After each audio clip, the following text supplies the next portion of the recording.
Yes, students, once again, good morning. I am very happy because I have got one query from your side. That is, someone asked me the ambiguity in first sentence, the Rabbi married my sister, right? So, according to this text, we would discuss this text, and according to this text what he is saying that the following sentences have lexical ambiguity. So first we have to know what is lexical ambiguity. The ambiguity which is arise by using a particular word, right, which is created by a word. तो that is called lexical ambiguity. जब आप शब्दों में का choice of words आपके कुछ different हो जाते हैं. मैंने क्लास में भी कई बार कहा कि एक ही से वर्ड के कई सिनोनिम्स हो सकते हैं. तो they are synonymous words but they are not just copy, right. So that every one has its own meaning. कहीं ना कहीं थोड़ा चेंज होता है वो. तो अगर आप प्रॉपरली उसको यूज़ नहीं करते हो तो such kind of ambiguity is created. So let us see identify the ambiguous word और फ्रेज और paraphrase.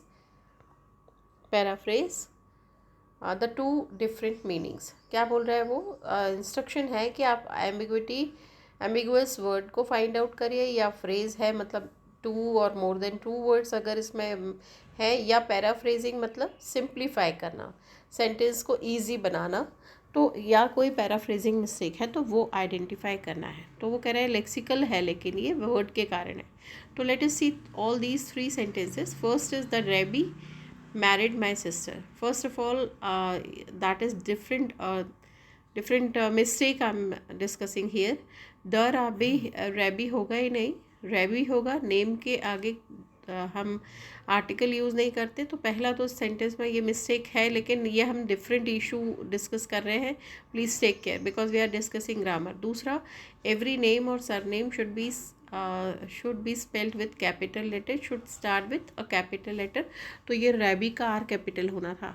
Anyway, now come to the point. So first sentence is that the rabbi married my sister.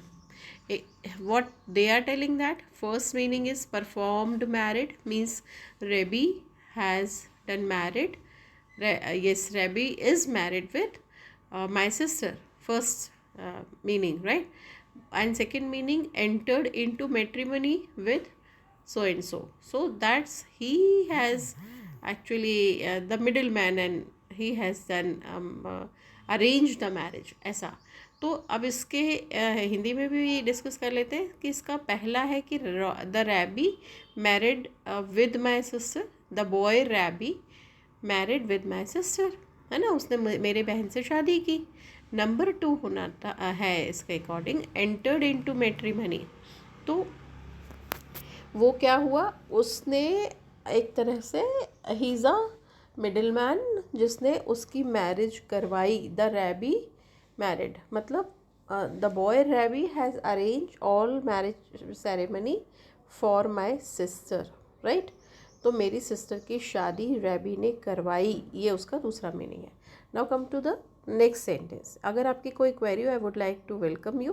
Please discuss with me. I tell you the answer in next video. Anyway, now moving to next.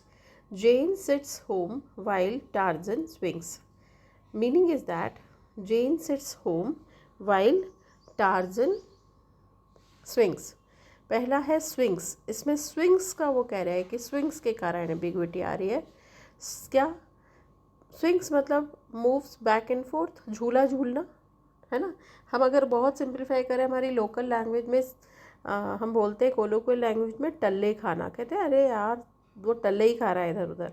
That is something comes from in this sentence. Second वो कह रहा है carries on has a good time. कैसा कि John अपना ही is enjoying his good time at home. पहला first meaning is that Jane sits home means Jane is enjoying in home while Tarzan is moving here and there, है ना. मतलब कि जेन enjoy कर रहा है और टार्जन टल्ले खा रहा है.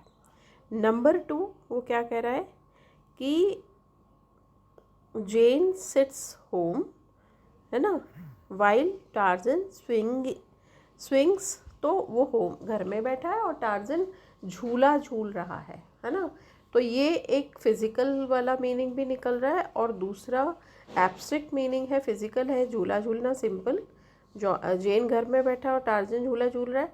दूसरा है इसका एब्स्ट्रैक्ट मीनिंग कि जेन घर में एंजॉय कर रहा है और टार्जन अभी तक तल्ले खा रहा है। This way, sorry to use this colloquial word, but then I think then only you will be able to understand properly. Now third one is Peter found a bat.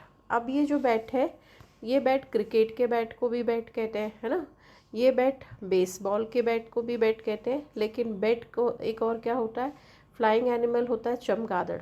तो यहाँ पे बैट क्लियर नहीं है कि cricket bat है या baseball bat है, तो उन्होंने कहा ये फ्रेज़ है एक्चुअली, क्योंकि फ्रेज़ यूज़ होना था इसमें, इसके पहले उनको एक वर्ड यूज़ करना था, है ना। तो वो क्लियर नहीं है, एडजेक्टिव हो जाता वो वर्ड, पर वो वर्ड क्लियर नहीं था, इसीलिए एम्बिग्विटी आ रही कि उसको बैट कौन सा मिला, उसको क्रिकेट बैट मिला, बेसबॉल बैट मिला, या उसको फ्लाइंग बैट मतलब चमगादड़ मिली। ये तो वहाँ पे वो कह रहा है कि अ पीटर फाउंड अ बैट, है ना, तो क्रिकेट बैट माइट बी, और Peter found a bat means flying animal, चमगादड़ मिली है पीटर को। तो इस तरह से सेंटेंस को आप डिसएम्बिगुएट कर सकते हो। But again I am telling you that don't match, don't think that your interpretation or your sentence framing should be matched with the text if answer is given or you have read somewhere. No, your sentence is your sentence, you can frame in by your own. Yes, grammatical error should not be there, but if we four sisters are sitting together and the same topic we are talking, definitely we are talking the same, we are talking almost with the same points, but our sentence framing will be different. So don't worry much about your sentence framing. Yes, but then there is no mistake in your sentence, right? Take care. All the best. I would like to listen you. Thank you so much.